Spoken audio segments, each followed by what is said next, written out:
Mayong buntag mga higsoon ug kita nagapadayon sa pamalandong sa pulong sa Ginoo.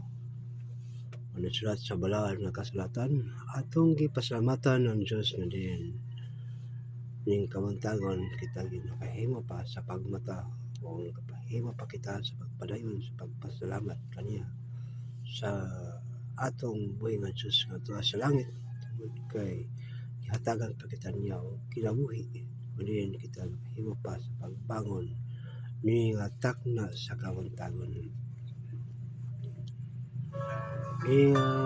Takna sa kamantagon kita mga pamalandong sa pulong sa Dios nga sulat ni sa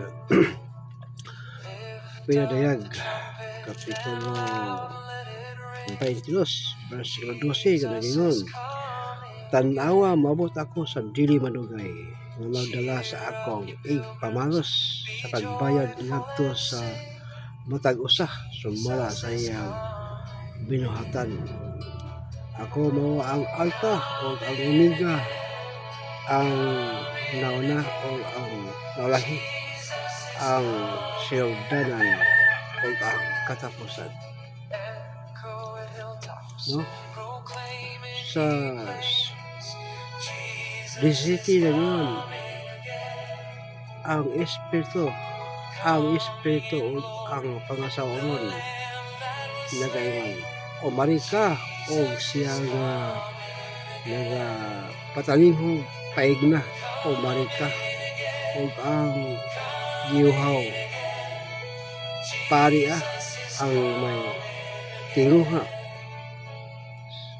paigna sa walay bayad ng tubig na naghatag sa kinabuhi.